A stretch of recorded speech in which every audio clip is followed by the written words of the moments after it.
Bapak Saudara, selamat sore, selamat datang dan salam bertemu kembali di Renungan Senja di sore hari ini. Kita akan membahas khotbah yang minggu kemarin saya sampaikan untuk Bapak Ibu Saudara tentang sikap hati bersyukur dalam segala hal. Bagaimana Bapak Saudara, apakah Bapak Ibu sudah mulai menerapkan di hari Senin kemarin tentang rasa syukur itu Bapak Saudara? Setiap pagi atau bahkan dimulai dari pagi hari kita bangun, kita bilang terima kasih Tuhan Yesus untuk segala yang Tuhan beri dalam kehidupanku. Kemarin saya sampaikan bahwa setiap kita harus mengucap syukur secara meluas Bapak Ibu Saudara. Artinya kita tidak terlalu terfokus kepada hal-hal yang real saja di depan kita, atau kebaikan yang mungkin nyata secara fisik depan kita. Kita harus berani berkata Tuhan itu baik. Aku mau bersyukur sama Tuhan dalam segala masa. Artinya, bukan hanya kepada sesuatu hal yang nampak jelas terlihat, bahkan pada hal-hal yang tidak terlihat pun kita mampu dan berani bersyukur. Kalau Bapak Saudara kemarin ingat, saya juga sempat sampaikan bahwa ada 4 level atau 4 tingkatan manusia, Saudara, di mana ada orang yang terus-menerus mengeluh, Saudara. Dalam hidupnya, setiap hari dia mengeluh. Bangun tidur dia mengeluh, melihat kekurangan terus, melihat kelemahan terus, Saudara. Punya pekerjaan mengeluh, tidak punya pekerjaan tambah lagi mengeluh, Saudara. Saya mau ajak setiap kita mulai belajar bersyukur dalam hal sekecil apapun, untuk tidak terus mengeluh dalam segala hal, Saudara. Ada level yang kedua. Mungkin ini level yang sedikit lebih tinggi, Saudara. Bagaimana mereka memang bukan orang yang terus-menerus mengeluh, tapi mereka tidak pernah bersyukur untuk apapun. Bangun tidur, langsung bangun saja, Saudara. Dia tidak bersyukur, padahal ketika kita bangun tidur, Saudara, Tuhan sudah berikan mujizat yang luar biasa buat kita. Bahkan mujizat yang gak kelihatan nampak, Saudara, ya ketika kita bangun tidur sebenarnya. Kita masih diberikan kekuatan, kita masih diizinkan Tuhan untuk menghembuskan nafas di pagi hari, Saudara. Bahkan untuk kita beraktivitas, memberi makna bagi banyak hal. Tuhan berikan kita kesempatan untuk hidup, kita harus mulai belajar bersyukur. Ada juga tingkatan yang ketiga, mereka yang bersyukur kepada Tuhan atas berkat yang nyata. Kalau nggak ada berkat yang nyata, kalau mereka berdoa tidak langsung dikabulkan, mereka menganggap bahwa Tuhan itu tidak ada. Atau bahkan mereka menganggap bahwa mujizat itu palsu, oleh hanya karena ada hal yang tidak mungkin kita merasa bahwa tidak dijawab oleh Tuhan. Tapi saya mau katakan bahwa sekali lagi, jangan hanya kita mau bersyukur ketika kita mendapatkan sesuatu yang nyata saja, Saudara, atau berkat yang besar saja. Lewat hal-hal yang kecil kita mulai bisa belajar bersyukur. Tingkat yang keempat, tingkat yang tertinggi, Saudara, adalah mereka yang selalu mengucap syukur atas segala sesuatu. Atas segala sesuatu apa artinya? Atas hal-hal rohani misalnya, Saudara. Kita percaya bahwa ketika kita tahu bahwa hidup kita milik kepunyaan Tuhan, bahwa hanya Yesus satu-satunya Tuhan yang kita sembah, pasti, Saudara, dalam hati kita akan melimpah, akan meluap dengan ungkapan syukur. Kalau firman Tuhan katakan bahwa Paulus pernah bilang bahwa segala sesuatu yang lampau dia anggap sebagai sampah, katanya, ketika dia mengenal Yesus.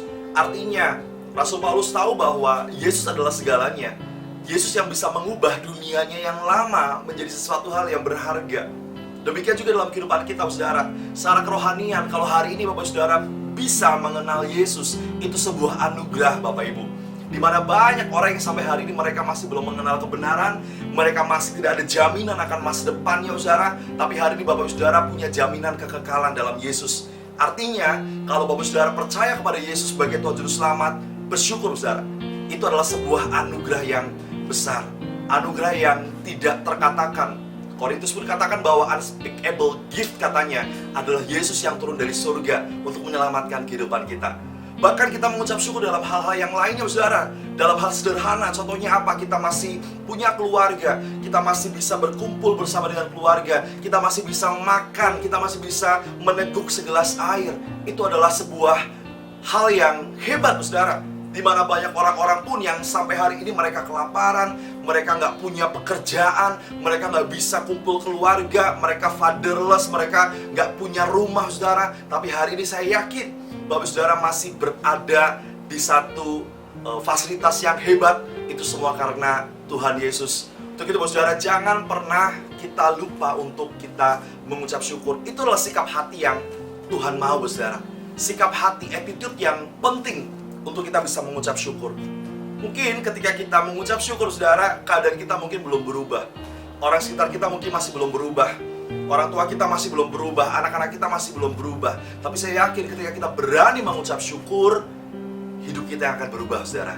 Amin. Hidup kita yang akan berubah. Respon kita, cara kita memandang kehidupan akan berubah dengan kita bersyukur, Bapak Ibu.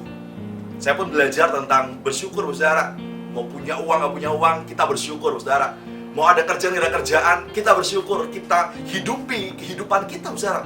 Ada banyak orang yang hidup, tapi mereka tidak hidup. Ini hal yang lucu, saudara. Mereka hidup, tapi mereka tidak hidup. Tapi saya yakin ketika kita tahu tentang kebenaran, kita akan mengalami kehidupan yang betul-betul hidup, saudara. Oleh karena apa? Oleh karena ungkapan syukur di hati kita akan meluap, dan itu akan membuat satu energi baru, saudara, dalam hidup kita untuk kita mau bergerak, mau berjalan, mau percaya, mau berpegang teguh, saudara. Orang-orang yang tidak bersyukur, pasti mereka akan terus dalam kelemahan. Mereka pasti akan terus berada dalam keterpurukan. Mereka melihat bahkan kesempatan dan peluang itu sebagai bencana buat mereka. Tapi ketika kita bersyukur, setitik hal terang pun, saudara, itu merupakan sebuah mujizat yang perlu kita syukuri. Amin. Sikap hati untuk kita mulai bersyukur.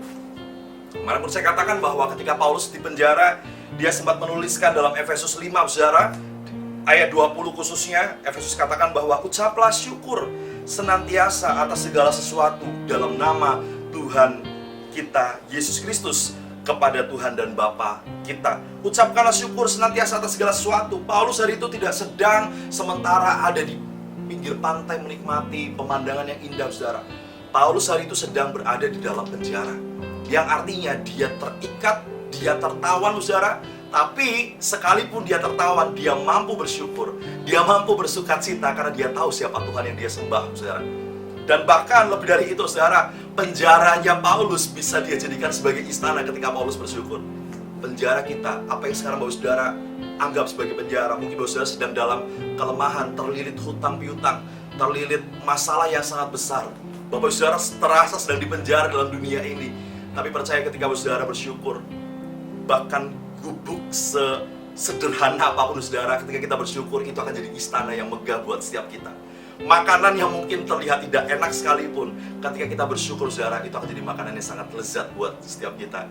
Amin. Dan saya yakin hari ini ketika saudara mendengar renungan senja ini, timbul satu pengharapan baru, timbul iman baru dalam hidup kita untuk kita mulai belajar bersyukur sama Tuhan. Ketika kita bersyukur, kita berani berserah kepada Tuhan. Dan ingat, bersyukur itu bukan soal perasaan. Bersyukur itu adalah keputusan. Tuhan gak suruh kita untuk kita merasa bersyukur, tapi Tuhan suruh kita untuk kita bersyukur. Amin. Coba renungkan baik-baik, saudara. Tuhan gak suruh kita untuk kita hanya merasa bersyukur saja. Kalau kita merasa bersyukur, artinya apa? Ya cuma sampai di perasaan, saudara. Kalau cuma sampai di perasaan, saya yakin ketika kita diperhadapkan dengan situasi yang semakin sulit, kita semakin lemah, kita semakin mengeluh. Tapi kalau kita berani berkata, aku bersyukur atas segala hal, artinya itu perbuatan iman. Itu pekerjaan iman, dan itu pekerjaan Roh Kudus. Roh Kudus yang bawa damai sejahtera akan melimpahi kita dengan kekuatan setiap harinya. Puji nama Tuhan. Kalau Bapak Saudara diberkati dengan apa yang tadi saya sudah sampaikan, saya yakin Bapak Saudara akan membagikan bagi banyak orang, supaya banyak orang semakin diberkati dan mereka punya hati bersyukur. Saya ajak saudara, 1 minggu ini kita bikin challenge gratitude, challenge ungkapan syukur, saudara, dalam segala hal. Bersyukur, dan bersyukur. Puji nama Tuhan. Tuhan Yesus memberkati setiap kita. Amin.